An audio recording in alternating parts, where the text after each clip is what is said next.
о том, что ты ожидаешь, как он придет, но он все равно приходит, и ты как бы вообще не ожидал.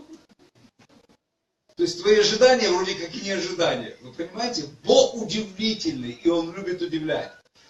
И 21 глава, смотрите. Он уже являлся, Он уже приходил. И вот еще один случай. 21 глава, 2 стих. Были вместе Симон, Петр, Фома, называемый близнец. То есть, все персонажи, которые уже видели Иисуса. Понимаете? До этого все персонажи, которым Он уже являлся. Симон Петр говорит им: иду ловить рыбу. Говорят ему: идем и мы с тобой. Пошли и тотчас вошли в лодку и не поймали в ту ночь ничего. А когда уже настало утро, Иисус стоял на берегу, но ученики, что в вашей Библии написано? Не узнали, что это Иисус. Вопрос. Он уже несколько раз вам являлся. В очередной раз в другом образе. Это контрольный выстрел. Он же сказал им, Иисус говорит им: дети, есть ли у вас какая пища? Они отвечали ему: нет. Он же сказал им: закиньте сеть по правую сторону лодки и поймайте. Они закинули и уже не могли вытащить сети от множества рыбы. Тогда ученик, которого любил Иисус, то бишь Иоанн, он говорит Петру: слушай, дежавю, Петр, тебе ничего не напоминает это? В самом начале тебе ничего не напоминает это? И Петр: это же Иисус. Это же Иисус. Вы понимаете? Это же Иисус. Петр, это удивительный человек Петр, его невозможно понять. Для того, чтобы прыгнуть в воду, ему нужно одеться. Где логика?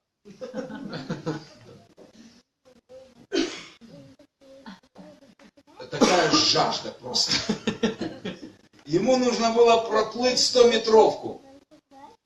Он проплыл 100-метровку. Он вышел первым. Вот мне дальше, вот просто смотрите, описание для меня вообще удивительно. 9 стиха. Когда же вышли на землю, видят разложенный огонь и на нем лежащую рыбу и хлеб. Иисус говорит им: принесите рыбу, которую вы теперь поймали. Симон Петр пошел и вытащил на землю сеть, наполненную большими рыбами, которых было 153. При таком множестве не прорвалась сеть.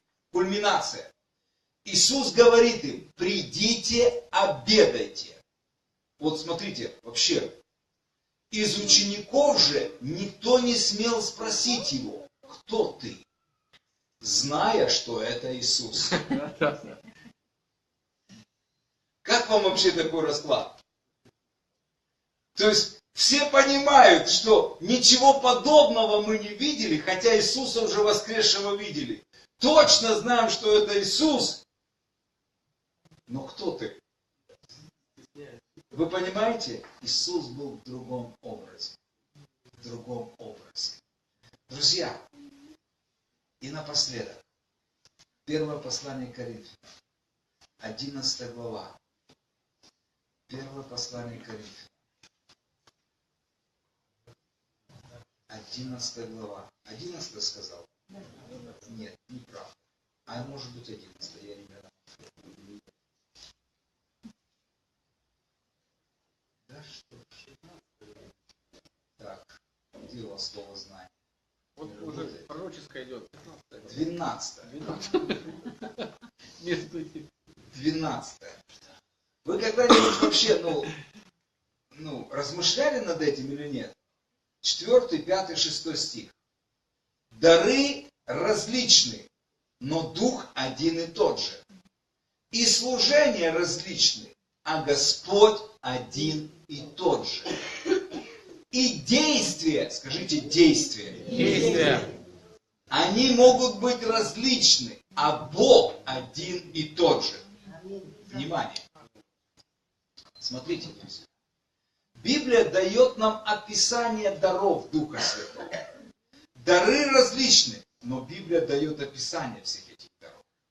Понимаете? Мы можем знать эти дары. Так ведь? Служения различны, но Библия дает описание всем этим служениям. Единственное, что Библия не дает, она не дает описание действия Бога. А здесь вот полет фантазии Бога, друзья, чтобы удивить нас.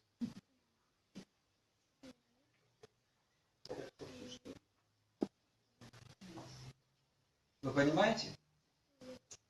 Действия Бога различны, но это один и тот же Бог. Если мы можем проверить по Писанию дары Духа Святого, их 9, мы можем знать, как они действуют. Служение Иисуса Христа мы знаем, они даны нам в Писании. А вот действия Бога, они тоже разные.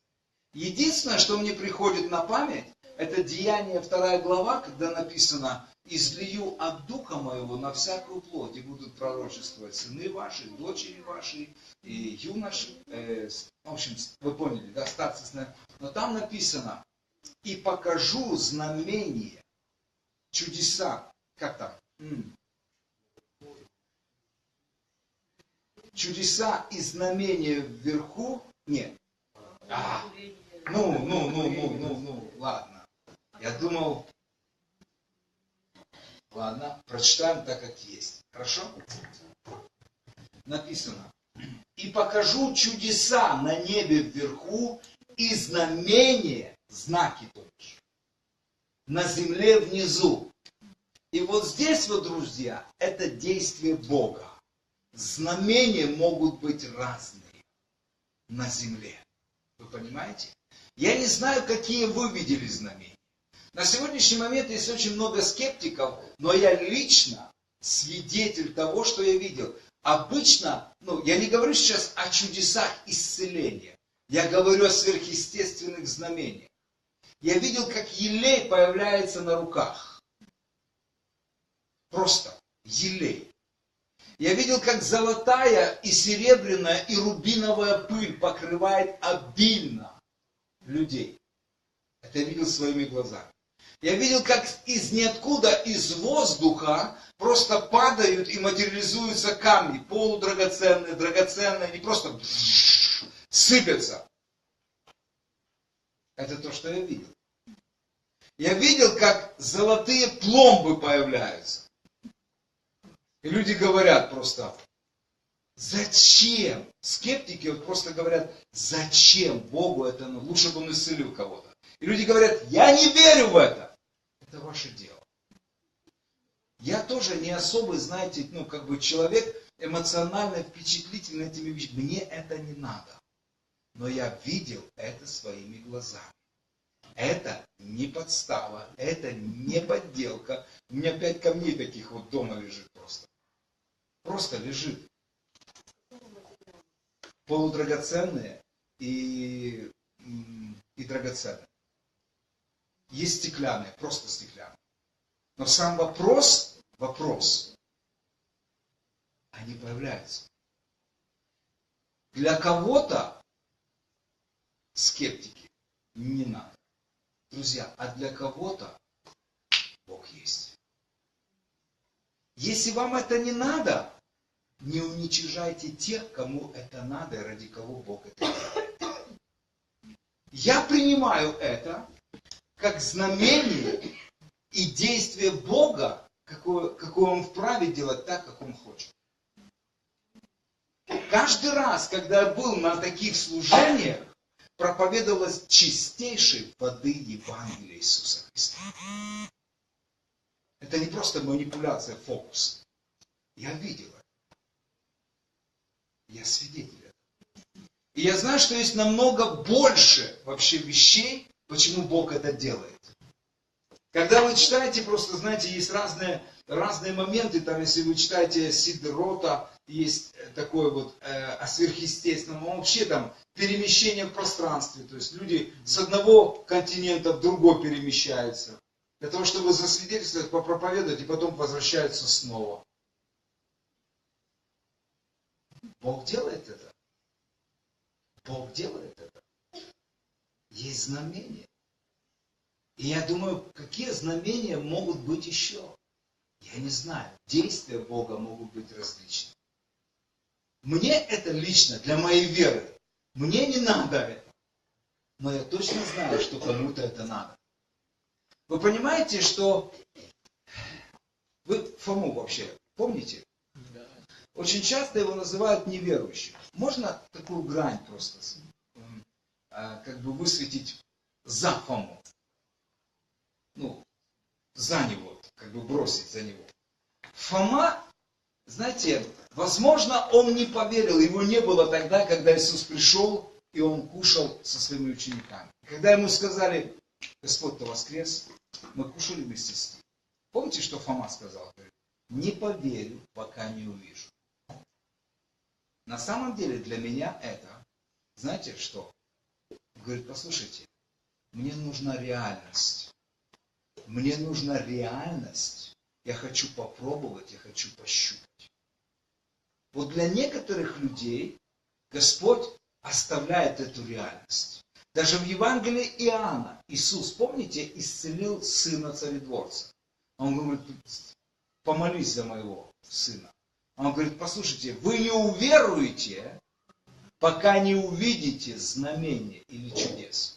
Есть такая, просто Иисус это сказал. На этом не нужно строить учение, но Иисус сказал это. Есть категория людей, которым Богу нужно, вот просто как Фоме, попробовать и пощупать. Вы понимаете? Если мы верим, что Он Отец, и Он хочет спасти всех людей, то для всех категорий у Него есть ключик. Почему бы не дать возможность этим людям пережить благодать Бога через такие знания?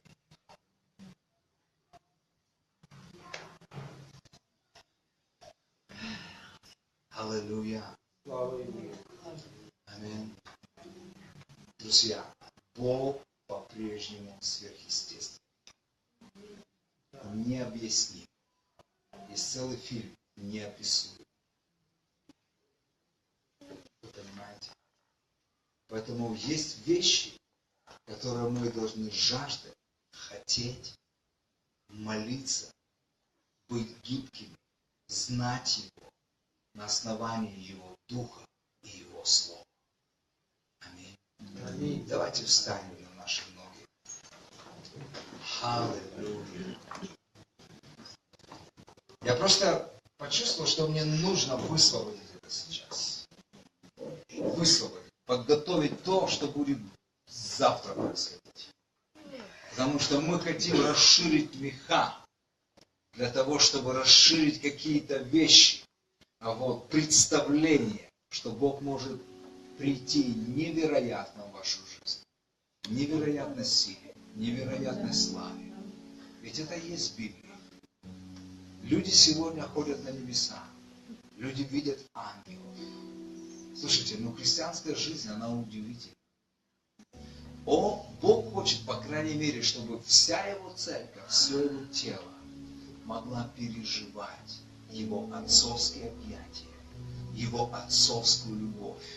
Не просто знать, что Бог любит, но переживать глубоко в своем сердце Его любовь и Его объятия. Вы понимаете? Это больше, чем слова. Слова, за словами всегда должны идти действия. Правильно? Действия, они всегда подтверждают свои слова. Так ведь или нет? Мужчины и женщины. Ведь вам же мало знать, что вы любимы. Всем нам мало знать, что мы любимы. Так ведь? Мы хотим видеть, что мы приняты и что мы любимы. Мы хотим, чтобы нам дали подарки. Те, которые говорят, что нас любят. Мы хотим, чтобы нам прикасались, обнимали, целовали нас. Показывали эту любовь. Так или нет? Или вам достаточно только того, что штамп в паспорте, что вы замужем и что вы женаты. И что однажды человек сказал, я люблю тебя. Нет. Вы хотите этого постоянно. Постоянно. Постоянно. Вы хотите, чтобы это было как можно чаще. Прав я или нет? Да. Аминь.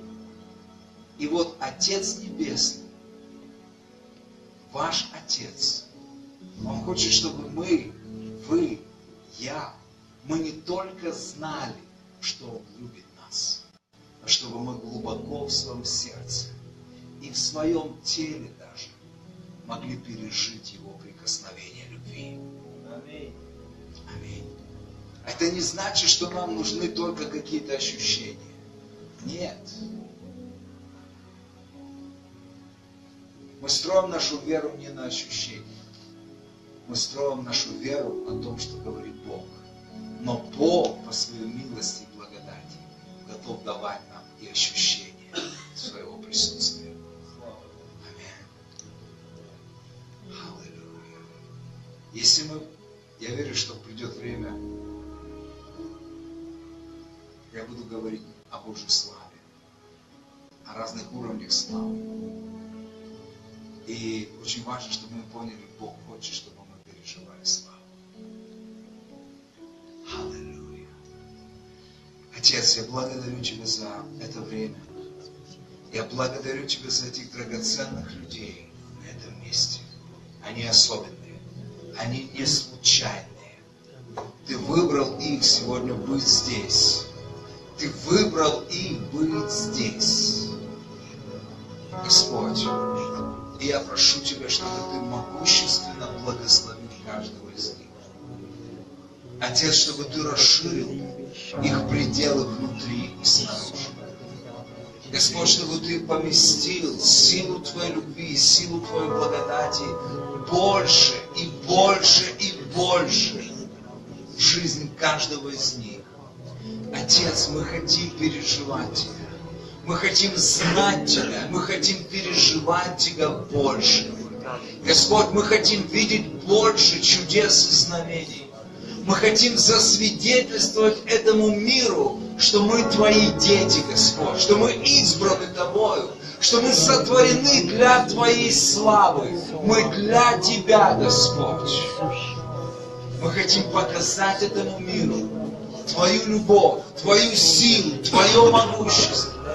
Господь, возьми нас и сделай то, для чего Ты призвал нас и спас нас. Отец, благослови свой народ, благослови церковь свою, благослови, Господь. Сделай нас чувствительными к Твоему присутствию. Больше, Господь. Благодарю Тебя. Аминь. Давайте дадим Богу славу. Аллилуйя.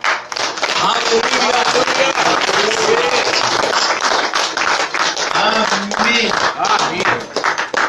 Что мы сделаем, пастор? Перерывчик, наверное, минут 20, да?